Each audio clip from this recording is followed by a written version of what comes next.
In zero, जब भाई हमने अपना कोई ट्रांसफर फंक्शन बनाया, पहले तो हम ये पढ़ते थे, फिर हमने इसको क्या करा, एस डोमेन में रिप्रेजेंट कर दिया। एस डोमेन में जब आपने रिप्रेजेंट करा तो पक्का इसके जीरोज और पोल्स होंगे कुछ ना कुछ। तो अब हम बात करते हैं अपनी स्टेबिलिटी की एंड पोल की लोकेशन की। स्टेबिलिटी एंड पोल की लोकेशन। सपोज कोई भी सिस्टम है, इफ आपका कोई सिस्टम है, वो कैसा है, अगर वो कंट्रोल्ड है तो वो क्या स्टेबल होगा कि और ये एक अनकंट्रोल्ड है। तो मुझे बताओ कि कौन सा वाला स्टेबल होगा। Controlled. Controlled will be your stable one, ठीक है। अनकंट्रोल्ड मतलब आपका अनस्टेबल सिस्टम होगा, जिसको आप स्टेबल नहीं कर सकते, जिसमें आपको कोई फिक्स वैल्यू या कांस्टेंट वैल्यू नहीं मिलती है, ठीक है। तो अब जैसे हमने ये बताया कि भाई आपका जो ट्रांसफर फंक्शन है वो पोल और जीरो की टर्म्स में एग्जिस्ट कर सकता है। तो जब मेरा कोई एम्पलीफायर में बनाऊंगी, उसका कोई ट्रांसफर फंक्शन आएगा, उस ट्रांसफर फंक्शंस में कुछ पोल्स होंगे, कुछ जीरोज होंगे। तो उन पोल्स की लोकेशन को देखकर मैं कैसे बता सकती हूँ कि मेरा जो सिस्टम है या मेरा जो एम्पलीफायर है वो स्टेबल होगा या नॉट स्टेबल होगा। तो मैं आपको बता दूं, इसमें 3 टाइप के पैटर्न्स बनते हैं। अगर आपका बेसिकली ये एक्सिस है जहां पर आपका रियल और इमेजिनरी पार्ट के बीच में मैंने एक ग्राफ बनाया है, सॉरी जे ओमेगा, ये पोर्शन बेसिकली आपका रियल एक्सिस को रिप्रेजेंट कर रहा है और ये वाला आपका इमेजिनरी एक्सिस को रिप्रेजेंट कर रहा है। यहाँ पर मैंने 3 तरह से अपनी पोल की लोकेशन बताने की कोशिश करी है, ये इमेजिनरी और ये रियल, ठीक है। तो एक तो हो सकता है, इसमें 3 कंडीशंस हो सकती हैं क्या, या तो मेरे जो पोल्स होते हैं ये कॉम्प्लेक्स कॉन्जुगेट होते हैं हमेशा पोल्स, या तो मेरा जो पोल होगा वो यहाँ पर एग्जिस्ट करेगा, या फिर मेरा पोल यहाँ पर एग्जिस्ट करेगा, या फिर मेरा पोल यहाँ पर एग्जिस्ट करेगा, ठीक है। Is it okay? 3 केसेस हमने डिस्कस करे हैं, केस 1, केस 2 एंड केस 3। इतनी बात समझ में आ रही है? किसी को कोई डाउट है यहाँ तक तो मुझे बताओ फटाफट। बच्चे कोई डाउट है? Any doubt? No ma'am. सबसे पहले हमने अपना AF निकाला, फिर हमने उसको एस डोमेन में रखा ट्रांसफर फंक्शन में, फिर हमने उसके जीरोज और पोल्स कैलकुलेट कर लिए, और फिर उन पोल्स को जब हमने प्लॉट करा रियल और इमेजिनरी एक्सिस पर, तो उनकी लोकेशन से मुझे आइडेंटिफाई करना है कि मेरा जो सिस्टम है या मेरा जो एम्पलीफायर है वो क्या होगा, स्टेबल होगा कि नॉन स्टेबल होगा। तो 3 केसेस हम डिस्कस करने वाले हैं यहाँ पर। या तो मेरा जो मैम हाँ जी मैम, ये तीनों केसेस में इमेजिनरी और मतलब सेकंड और थर्ड क्वाड्रेंट में है, फिर फर्स्ट और फोर्थ में है, और फिर एक्सिस के ऊपर है। तो मैम ऐसा नहीं हो सकता कि फर्स्ट और थर्ड या सेकंड ऑफ मतलब ऑपोजिट क्वाड्रेंट्स में अब हो जाए? नहीं, अपोजिट क्वाड्रेंट में नहीं हो सकते क्योंकि ये हमेशा कॉम्प्लेक्स कॉन्जुगेट होते हैं। जैसे ये होगा 2 + 3j, तो ये क्या बनेगा, 2 + 3j होगा, या फिर 2 - 3j होगा। हमेशा जो पोल्स और जीरो होते हैं वो कॉम्प्लेक्स कॉन्जुगेट की फॉर्म में अवेलेबल होते हैं। तो अगर ये 2 + 3j होगा तो 2 तो आपका कहाँ पर हो जाएगा, 2 तो मान लीजिए ये वाली एक्सिस हो गई, ये वाला कोर्स बनेगा, ये 2 यहाँ पर होगा, 2 + 3 के लिए ऊपर चला जाएगा, -3 के लिए नीचे चला जाएगा। आ रही है बात समझ में? Yes ma'am. इसीलिए कभी भी ये क्रॉस क्वाड्रेंट में नहीं हो सकते, क्योंकि हमेशा जो है ये कॉम्प्लेक्स कॉन्जुगेट की फॉर्म में अवेलेबल हो सकता है। ऐसा हो सकता है -3 ± 4j, तो ये वाला केस बनेगा, -3 यहाँ पर होगा और +4j ऊपर हो जाएगा और -4j नीचे हो जाएगा, ठीक है। Yes ma'am. तो यहाँ पर हमने 3 केसेस लिए हैं, इसीलिए कंफ्यूज ना हो आप लोग। यहाँ पर हमेशा जो आप पोल्स को दिखाते हो वो क्रॉस सिंबल से दिखाते हो, और जब आप जीरो को दिखाते हो तो डॉट से दिखाते हो। मैंने यहाँ पे गलत लिख दिया इसको, ठीक है। क्रॉस को हमेशा आप पोल से दिखाते हो, और ये हमेशा कॉम्प्लेक्स कॉन्जुगेट की फॉर्म में रहते हैं।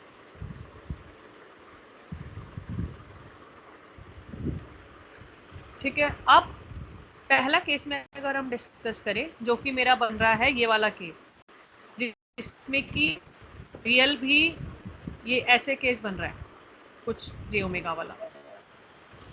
इस केस में क्या होगा कि इस केस में जो आपका ट्रांसफर फंक्शन आएगा या आपकी जो ऑसिलेशंस आएंगी वो कैसी आएंगी, वो ऐसी आएंगी। मतलब ये कैसा हो रहा है, एक्सपोनेंशियली डिके हो रहा है आपका सिस्टम। जो सेकंड केस है उसमें आपकी जो ऑसिलेशंस आएंगी वो कैसी आएंगी, वो ऐसी आएंगी।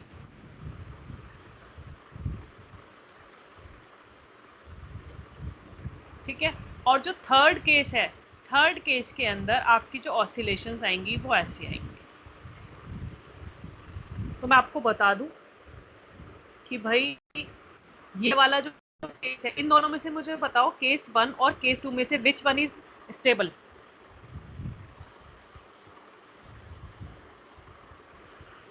This one is case 2। Case 2 is stable. नहीं, केस 2 इज अनस्टेबल। क्यों है अनस्टेबल? और केस 3 जो है ये मेरा है सस्टेन्ड ऑसिलेशन। सस्टेन्ड ऑसिलेशन का मतलब क्या है कि I am getting the fixed oscillation, there is no change in the amplitude of the oscillations.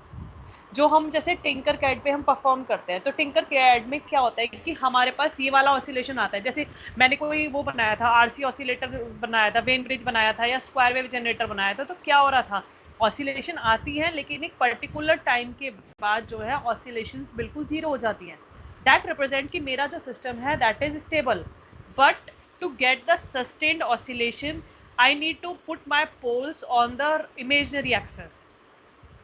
ठीक है, और अनस्टेबल क्यों कह रही हूँ मैं इसको, आप ये समझ लीजिए एक तरीके से कि यहाँ पर आप देख लीजिए, यहाँ पर ये कंट्रोल्ड मैनर में है। कंट्रोल्ड का मतलब है कि I can controlled it, but अगर किसी को आपने कोई इनपुट नहीं दिया और आपको जो आउटपुट है लगातार बढ़ता जा रहा है, बढ़ता जा रहा है, बढ़ता जा रहा है, जिसको आप कंट्रोल नहीं कर सकते, तो this is the unstable.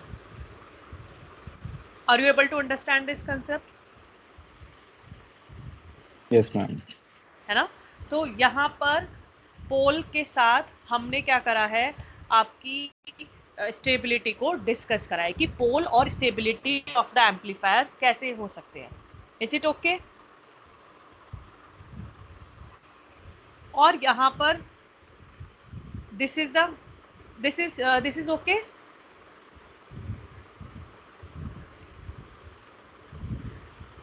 Next case है हमारा, नेक्स्ट है हम यहाँ पर स्टेबिलिटी डिस्कस कर रहे हैं यूजिंग द बॉड प्लॉट्स आपने पढ़े हैं? वैसे आप लोगों ने पढ़े नहीं होंगे।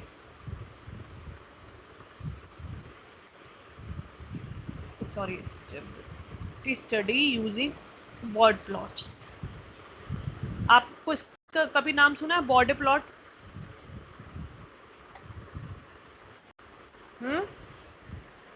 No ma'am. बच्चे आपने इसका कोई नाम नहीं सुना है। ये आप जो है थर्ड ईयर में शायद इसको प्लॉट करते हैं, और ये बहुत ही इम्पॉर्टेंट होता है। बॉडी प्लॉट क्या होता है? एक तरह का ग्राफ है ये। क्या है ये? एक ग्राफ है। किस चीज़ का ग्राफ है? इसमें हम दो चीज़ों का ग्राफ बनाते हैं basically. One is your gain का मैग्नीट्यूड और फेज का मैग्नीट्यूड। सॉरी, फेज किसके रेस्पेक्ट में प्लॉट करते हैं? फ्रीक्वेंसी के रेस्पेक्ट में। और यहाँ पे फेज, यहाँ पे 5 से दिखा देती हूँ चलो मैं, और यहाँ पे फेज और फ्रीक्वेंसी का प्लॉट होता है।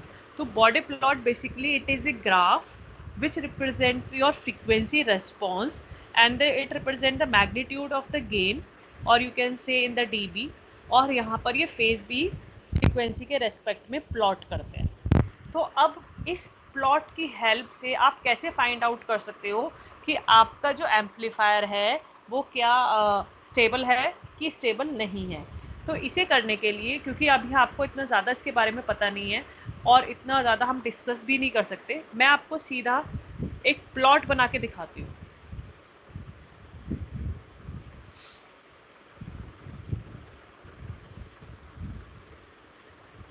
इस एक्सिस पे क्या है आपकी फ्रीक्वेंसी ओमेगा,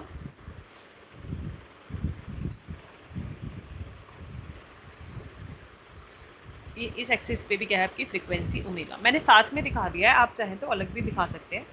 यहाँ पर मेरा जो ए बीटा मैं लेती हूँ उसका मैग्नीट्यूड है जिसको मैंने डीबी में रिप्रेजेंट किया गया है। Is it okay? ये आपकी जीरो एक्सिस है, ये आपकी जीरो एक्सिस है, और यहाँ पर सपोज ये पहला ग्राफ जो आ रहा है वो कुछ इस तरीके से आ रहा है,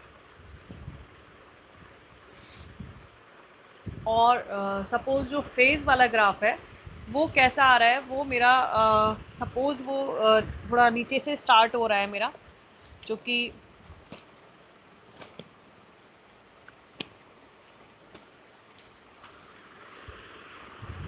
सपोज ये यहाँ पे -45 डिग्री है, -90 है, फिर एक और है यहाँ पे -180 है, एंड सो और यहाँ पे जो मेरा ग्राफ आ रहा है सपोज वो कुछ इस तरीके से आ रहा है। कोई भी प्लॉट हो सकता है, एनी प्लॉट। तो इस प्लॉट की हेल्प से मैं कैसे फाइंड आउट करूँगी कि मेरा जो सिस्टम है वो स्टेबल है कि नहीं स्टेबल है। तो यहाँ पर 2 पॉइंट होते हैं, एक पॉइंट और एक फ्रीक्वेंसी का नाम होता है यूनिटी फ्रीक्वेंसी, ठीक है, यूनिटी फ्रीक्वेंसी, और एक फ्रीक्वेंसी का नाम होता है 180 डिग्री फ्रीक्वेंसी। यूनिटी फ्रीक्वेंसी का मतलब है जिस फ्रीक्वेंसी पर आपका जो गेन है वो क्या हो जाए, 0 dB हो जाए। आ रही है बात समझ में? एक इस ग्राफ में 2 फ्रीक्वेंसी हमारे लिए बहुत इंपॉर्टेंट है। पहली फ्रीक्वेंसी क्या है,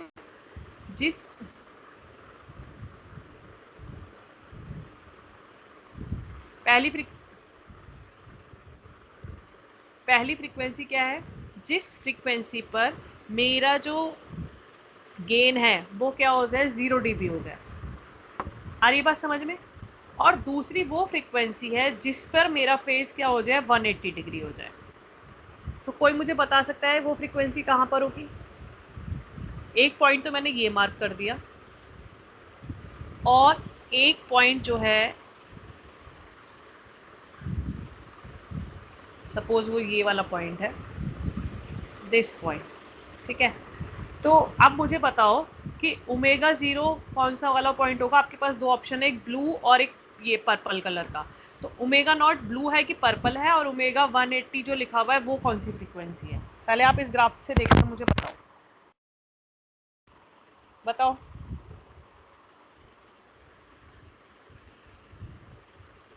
बच्चे रिपीट करूं कुछ नहीं आ रहा है तो, या जो आ रहा है फिर कोई डाउट? पर्पल वाली मैम हाँ। ओमेगा नॉट ब्लू वाला जो पॉइंट है, वेरी गुड। और ओमेगा 180 कौन सा वाला पॉइंट है? मैम पर्पल वाला जो पॉइंट है। क्या नाम है बच्चे आपका? मैम वृत्ति। वृत्ति, वेरी गुड वृत्ति, और आंसर इज राइट। उत्कर्ष आप भी कुछ कहना चाह रहे थे, क्या कहना चाह रहे हैं आप? उत्कर्ष सही कह रही है ये? उत्कर्ष? हम मुझे ब्लू वाला 180 लग रहा है। ब्लू वाला 180 क्यों लग रहा है? देखो आपको इसने दिया है कि ब्लू वाला 180 नहीं हो सकता, क्योंकि वहां पर किसको रिप्रेजेंट कर रहे हो आप? गेन को रिप्रेजेंट कर रहे हो। मैंने बोला ये वाली फ्रीक्वेंसी वो है जिस पर मेरा गेन क्या हो जाएगा, 0 dB हो जाएगा।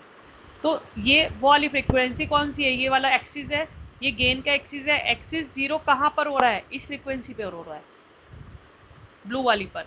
और ओमेगा नॉट ओमेगा 180 कौन सी फ्रीक्वेंसी है? जिस फ्रीक्वेंसी पर मेरा फेज क्या हो जाए, 180 डिग्री हो जाए। तो फेज 180 डिग्री कहाँ पर हो रहा है? इस फ्रीक्वेंसी पे हो रहा है, पर्पल वाली पे। Is it okay? Yes ma'am. किसी को कोई डाउट है अभी भी इन फ्रीक्वेंसीज में तो दे कैन आस्क मी। ठीक है, अब हम क्या करेंगे, हम इन फ्रीक्वेंसीज को प्लॉट कर लेंगे नीचे।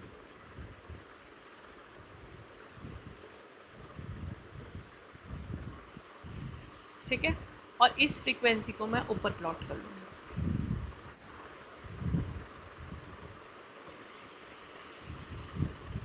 अब ये मेरी आ जाएगी ओमेगा 180 फ्रीक्वेंसी होगी, ये मेरे सपोज ओमेगा 0 फ्रीक्वेंसी होगी।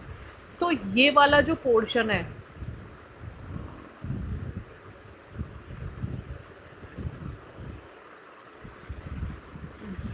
ये वाला जो पोर्शन है, इतना पोर्शन, ये क्या हो जाएगा, GM। GM is represent for gain margin. ठीक है, और जिस फ्रीक्वेंसी पर 180 डिग्री हो रहा है ये, ठीक है, वो फ्रीक्वेंसी मेरी क्या हो जाएगी, उतनी फ्रीक्वेंसी मेरी 180 से, ये यहाँ से लेके यहाँ तक वाला जो स्पेस है, that is my phase margin PM। आ रही है कुछ कुछ बात समझ में?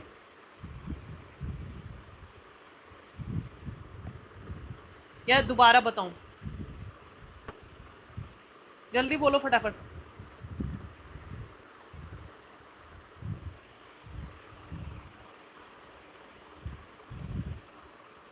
Class, is it okay?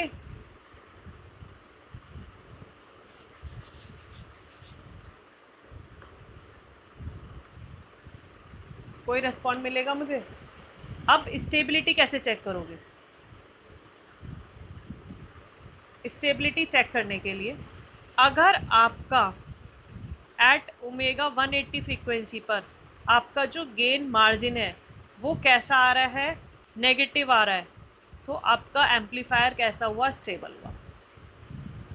और अगर आपकी GM की वैल्यू क्या आ रही है, पॉजिटिव हुआ, तो आपका एम्पलीफायर क्या हुआ या आपका सिस्टम क्या हुआ, अनस्टेबल। अब मुझे इस वाले केस में बताओ, इसमें गेन मार्जिन की वैल्यू पॉजिटिव आ रही है कि नेगेटिव आ रही है?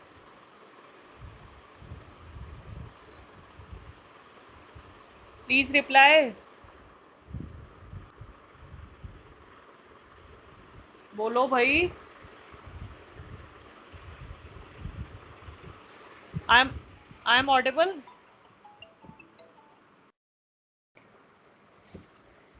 Class, I am audible? Yes ma'am. हाँ, तो बताओ इस ग्राफ को देखकर कि यहाँ पर गेन मार्जिन पॉजिटिव है कि नेगेटिव है?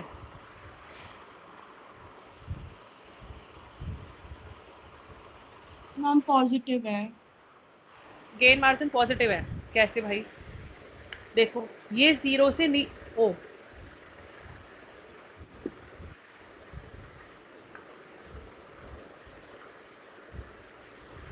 ये देखना जरा, ये जो गेन मार्जिन है ये 0 से ऊपर आ रहा है कि नीचे आ रहा है? मैम नीचे की तरफ है। तो 0 से ऊपर पॉजिटिव वैल्यूज होंगी, ओके ओके मैम। और 0 से नीचे वाली कैसी होंगी, नेगेटिव वैल्यूज होंगी। तो GM आपका क्या रिप्रेजेंट कर रहा है, negative value. Yes ma'am, yes ma'am. तो आपका सिस्टम कैसा हो जाएगा, स्टेबल। टेबल। ठीक है, अगर आपका फेज मार्जिन के बारे में बात करें, तो आपकी जो फ्रीक्वेंसी है जिस पे मैं बोल रही हूँ ओमेगा 0, वो फ्रीक्वेंसी जिस पर आपका फेज मार्जिन क्या हो, लेस देन 180 डिग्री हो, तो आपका सिस्टम क्या हो जाएगा, स्टेबल हो जाएगा।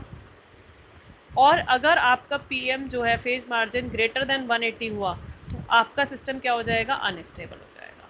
आ रही है बात कुछ कुछ समझ में? तो अब देखो, इससे आपका जो 180 से ज़्यादा है कि 180 से कम है, इस वाले केस में जो मैंने ड्रॉ किया हुआ, लेस है। लेस देन है। लेस देन है इसका मतलब है कि आपका जो सिस्टम है स्टेबल है। तो आपके पास दो तरीके हो गए अपने सिस्टम को स्टेबिलिटी चेक करने के।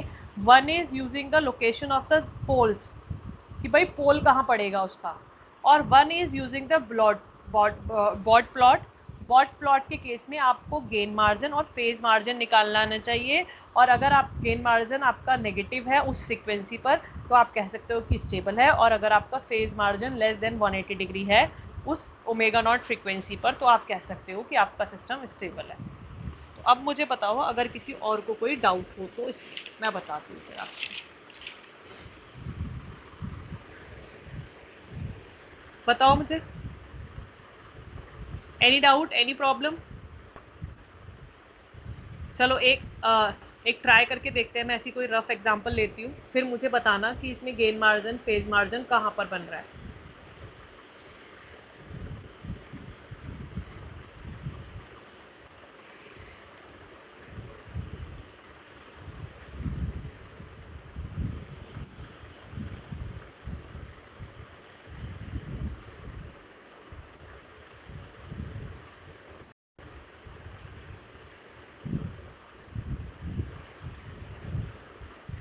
अब बताओ, कुछ ट्राई करके देखो कि गेन मार्जिन कैसा होगा। इस ग्राफ को देखकर यहाँ पर ये गेन है, लूप गेन है जो मैंने डीबी में दिखाया हुआ है, ए बीटा, और यहाँ पर ये फेज है इसका। अब आप देखो कि इसमें गेन मार्जिन कौन सी फ्रीक्वेंसी होती है, -180 डिग्री पे। तो -180 डिग्री पर आप इसको प्लॉट कर दो, यहाँ पर ले जाके सीधा इसको ऊपर प्लॉट कर दो। तो ये देखो कि ये कैसा आ रहा है गेन मार्जिन आपका, पॉजिटिव आ रहा है कि नेगेटिव आ रहा है? पॉजिटिव है मैम। पॉजिटिव। पॉजिटिव, इसका मतलब आपका ये एम्पलीफायर जो है अनस्टेबल हो गया। अगर आपको इसकी दूसरी कंडीशन भी चेक करनी है 180 डिग्री वाली, तो 180 वाली डिग्री भी अगर आप इसको चेक करें तो वो वाली फ्रीक्वेंसी जिस पर इसका गेन 0 dB हो जाता है, अगर आप चेक करो तो ये कुछ इसके नीचे जा रहा होगा। तो आप देखोगे -180 फेज डिफरेंस जो है 180 से ज़्यादा होगा, फेज डिफरेंस 180 से ज़्यादा होगा, तो आपका सिस्टम क्या हो जाएगा, अनस्टेबल। ऐसे ही अगर ये क्वेश्चन आता है तो 5 नंबर में, 10 नंबर में आपको ये सारी चीज़ें एक्सप्लेन करनी पड़ेंगी ग्राफ की हेल्प से, कि भाई ये फेज मार्जिन क्या, मार्जिन क्या होता है, ये इसकी कंडीशन है, ऐसे हम इसको प्लॉट करते हैं। तो ये तो मैंने एक रफ एग्जांपल ले लिया अपनी तरफ से, एक random example, but this is a true example, इसके बेसिस पर आप डिस्कस कर सकते हैं। आगे कुछ बात समझ में? ठीक है, एनी अदर डाउट बच्चे, किसी का कोई डाउट है? No ma'am. ठीक है, ये हमारा पोर्शन यहीं पर ख़त्म होता है, फीडबैक टोपोलॉजीज। अब जो है हम अपना यूनिट 1 पे जाते हैं। ठीक है, यूनिट 1 में जो सबसे पहला टॉपिक है, ये जो फीडबैक टोपोलॉजीज वाला पोर्शन है ना बच्चे, ये यूनिट 1 में भी है और यूनिट 2 में भी है। आप समझ रहे हैं इस चीज़ को? आपके पास सिलेबस शायद है या नहीं है सिलेबस? सिलेबस है आपके पास?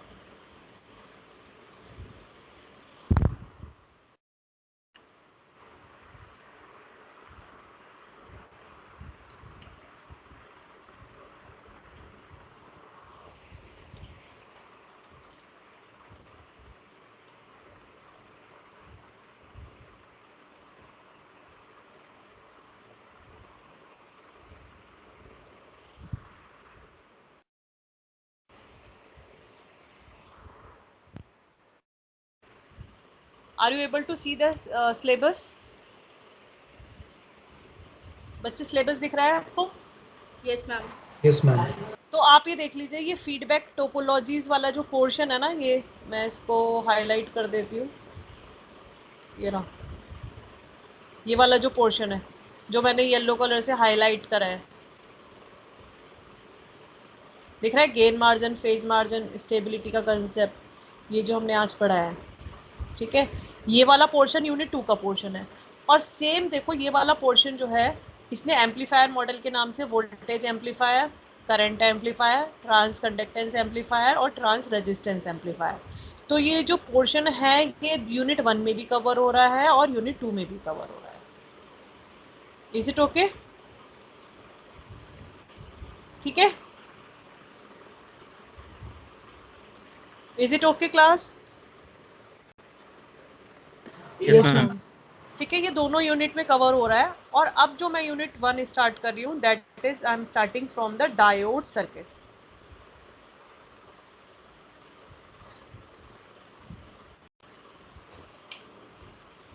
Today is 11. The first topic is diode circuit. Do you know what is the diode? क्या होता है डायोड? बताओ।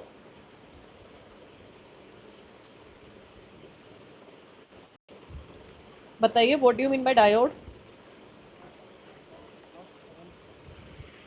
हेलो। हेलो हाँ बच्चे, व्हाट इज डायोड?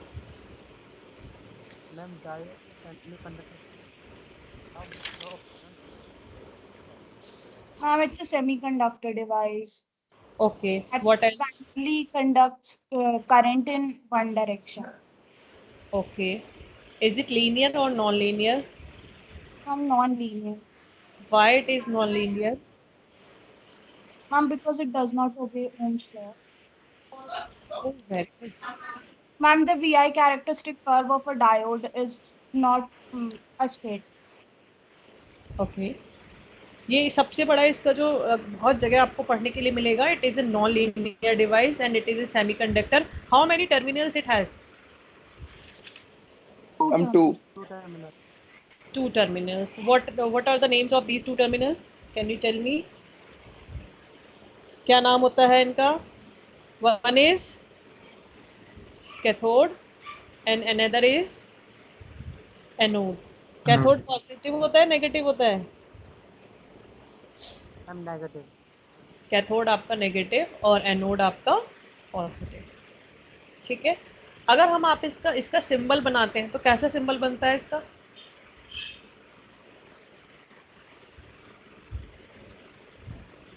कौन सी साइड कैथोड है, कौन सी साइड एनोड है भाई इसकी?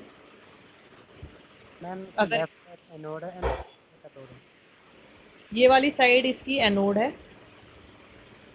पॉजिटिव, और ये वाली साइड इसकी कैथोड। ठीक है, और इस कैसे काम करता है, ये वर्किंग कैसे होती है इसकी?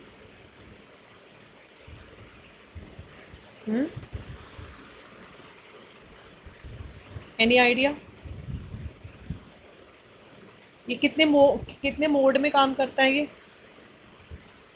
कितनी तरह की बाइसिंग? Forward bias. हाँ, फॉरवर्ड बाइस। सर्किट। फॉरवर्ड बाइस में क्या होगा? करंट फ्लो करेगा या नहीं करेगा? सॉरी, मैंने इसको रिवर्स। फॉरवर्ड बाइस, रिवर्स बाइस। फॉरवर्ड बाइस में करंट कंडक्ट करता है?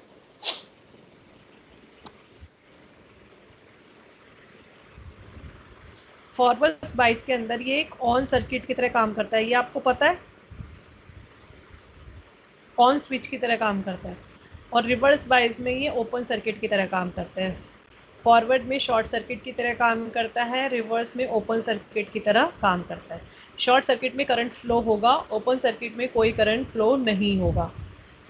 ठीक है, और अगर आप इसका क्या बनाते हैं, इसका करेक्टरिस्टिक्स बनाते हैं, तो कैसा आता है इसका करेक्टरिस्टिक? रिवर्स में ये बिल्कुल भी कंडक्ट नहीं करता। हम आइडियल की बात मान रही हूँ मैं, आइडियल के केस में ये 0 होता है। और this is B, this is I. और अगर ये ऑन हो सकता है तो it can pass any value of the current. ठीक है, जो मैंने यहाँ से रिप्रेजेंट करा है, but it is for the ideal op amp condition. अच्छा, अब आप मुझे बता सकते हो what are the application of this diode? क्योंकि because what are the applications? Diode को आप कहाँ कहाँ यूज़ करते हो? नंबर 1, नंबर 2, नंबर 3, नंबर 4, चारों एप्लीकेशन हम पढ़ने वाले हैं। सबसे पहले मुझे बताओ कौन से डायोड, कौन से पढ़ते हो आप एप्लीकेशन में? नंबर 1 रेक्टिफायर्स में पढ़ते हो आप? नंबर 2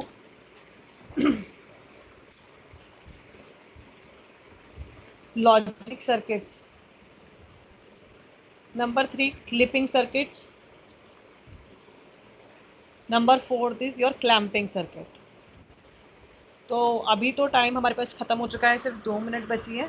बट कल जो मैं क्लास में कराऊंगी वो लॉजिक सर्किट से कराऊंगी। रेक्टिफायर तो आप लोगों को आते होंगे ना? रेक्टिफायर वही हो गए आपके हाफ वेव। प्लीज़ रिप्लाई भाई।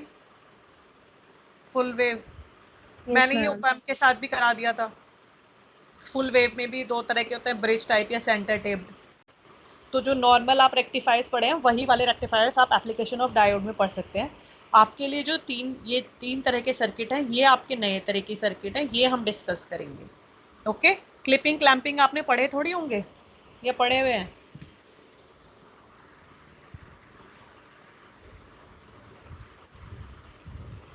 प्लीज रिप्लाई भाई, क्लिपिंग क्लैंपिंग आपने पढ़े हैं? No ma'am. हाँ तो ठीक है, हम इसको ही पढ़ेंगे। अब मैं फटाफट अटेंडेंस ले रही हूँ, नाम बोल बोल के आप प्लीज बताते रहना। श्वेता है? Shweta, Lalit, Rahul? Present ma'am. Okay Shweta, Lalit, Rahul? Yes, ma'am. Yes ma'am. Yes, ma'am. दोनों ऋषभ और ऋषित? दोनों ऋषभ एंड ऋषित? तीनों एब्सेंट है। Riya, Rohan, Rohit? Yes ma'am. Present ma'am. अच्छा, ऋषभ सक्सेना नहीं है, ठीक है। प्रेजेंट। हाँ, Rishabh Kumar is present but Rishabh Saxena is not present.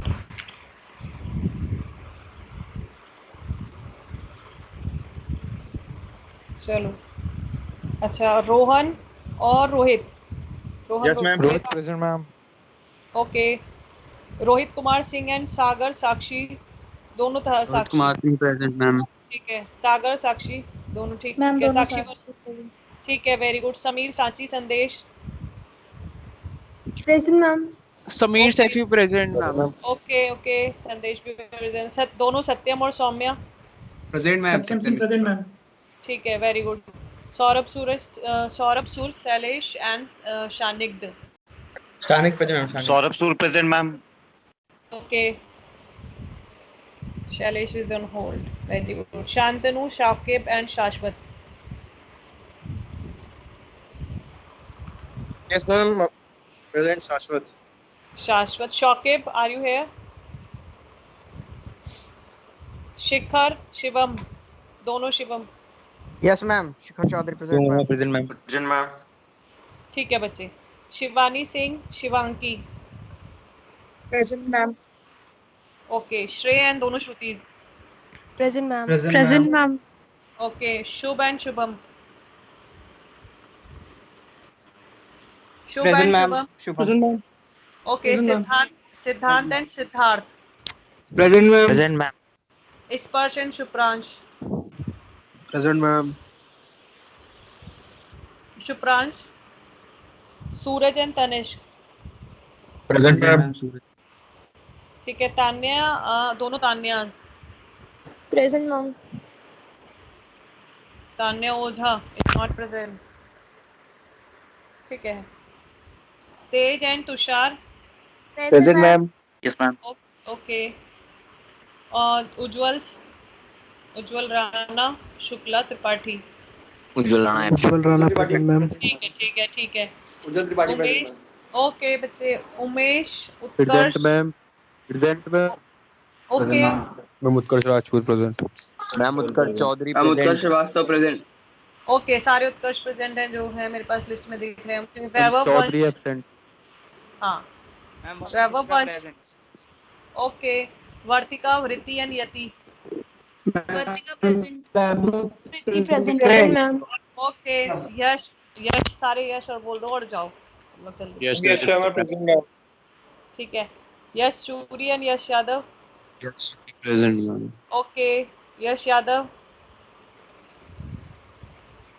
चलिए, now you can read.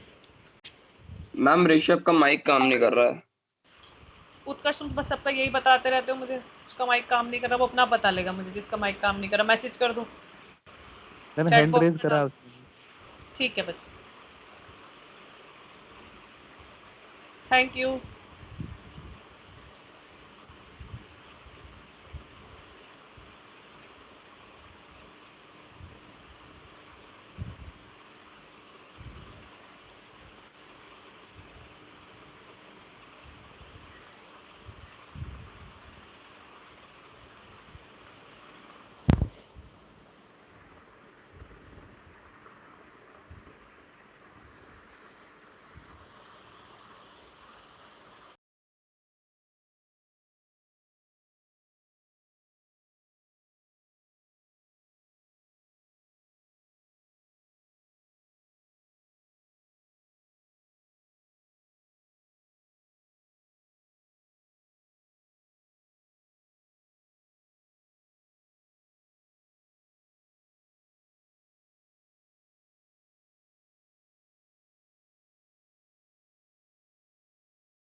Ma'am.